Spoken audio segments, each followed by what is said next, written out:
ମଣିଷକୁ ପ୍ରଥମେ ଶକ୍ତି ଦିଆଯାଇଥାଏ, ତାପରେ ସମସ୍ୟା। ଏହା ହେଉଛି ସୃଷ୍ଟିର ନିୟମ। ଯେକୌଣସି ସମସ୍ୟାର ସମାଧାନ କରିବା ପାଇଁ ସମାଧାନଟି ପ୍ରଥମରୁ ହିଁ ଥାଏ। ବାସ୍ ଏତିକି, ଖାଲି ନିଜ ଉପରେ ଭରସା କରିବା କି ଆମେ ଠିକ୍ କରୁଛନ୍ତି ନା ଭୁଲ। ସମ୍ପର୍କ ସେହି ଆତ୍ମା ସହିତ ଯୋଡ଼ି ହୋଇଥାଏ ଯାହାର ପୂର୍ବ ଜନ୍ମରୁ ଆମ ସହିତ କିଛି ନା କିଛି ସମ୍ପର୍କ ଥାଏ। ନହେଲେ ଇଏ ଦୁନିଆ ଭିଡ଼ ଭିତରେ କିଏ ବା କାହାକୁ ଚିହ୍ନିଥାନ୍ତା। ଯଦି ଦୋଷ ନ କରି ଦୋଷୀ ହୋଇଯିବେ, ସେତେବେଳେ ଚୁପ୍ ରହିବା ସବୁଠାରୁ ଭଲ ହୋଇଥାଏ। କାହିଁକି ନା ଚିତ୍କାର କରି ନିର୍ଦ୍ଦୋଷର ପ୍ରମାଣ କରି ହୁଏ ନାହିଁ। ସମସ୍ତେ ସୁଖର ଚାବି ଖୋଜୁଛନ୍ତି, କିନ୍ତୁ ପ୍ରଶ୍ନ ହେଉଛି କି ସୁଖକୁ ଚାବି ପକେଇଛି କିଏ? ଛୋଟ ଛୋଟ ଘଟଣାରେ ଅସ୍ଥିର ହୁଅ ନାହିଁ। ମନେ ରଖନ୍ତୁ, ଯେଉଁ ଚନ୍ଦନ ଘୋରି ହୋଇଯାଏ ତାହା ଭଗବାନଙ୍କ ମଥାରେ ଲାଗେ, ଆଉ ଯେଉଁ ଚନ୍ଦନ ନ ଘୁରେ ତାହା କେବଳ ଜଳେଇବା କାମରେ ଲାଗେ। ଜୀବନରେ କିଛି କଥା ଏମିତି ବି ଥାଏ, ଯିଏ କହିବା ଲୋକ ସେ କହି ଚୁପ୍ ହୋଇଯାଏ, ଆଉ ଶୁଣୁଥିବା ଲୋକର ଛାତିରେ ତୀର ହୋଇଯାଇଥାଏ।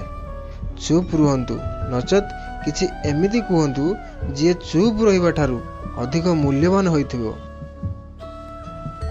ଜୀବନରେ ସମସ୍ୟା ଦେଖି କେବେ ହାରିଯିବେ ନାହିଁ। କିଏ ଜାଣେ, ସେହି ସମସ୍ୟା ଭିତରେ ଆପଣଙ୍କର ସବୁଠୁ ବଡ଼ ଆରମ୍ଭ ଲୁଚି ଥାଇପାରେ।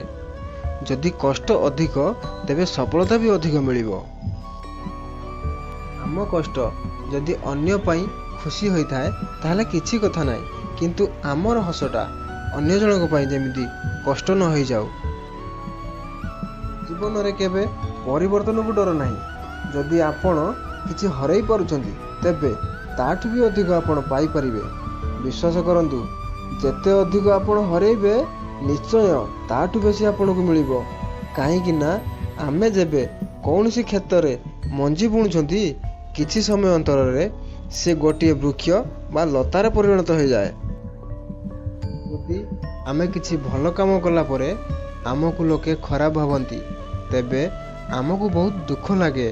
କିନ୍ତୁ ଦୁଃଖିତ ହୁଅନ୍ତୁ ନାହିଁ, ଏହା ତ ସର୍ବଦା ହିଁ ହୁଏ। ଅନ୍ୟର ଭଲ ଚାହୁଁଥିବା ଲୋକ ସବୁବେଳେ ଅସୁବିଧାର ସାମ୍ନା କରିଥାଏ। ପଥର ମାଡ଼ କେବଳ ସେହି ଗଛ ଉପରେ ହୋଇଥାଏ ଯିଏ ଫଳରେ ପରିପୂର୍ଣ୍ଣ ହୋଇଥାଏ।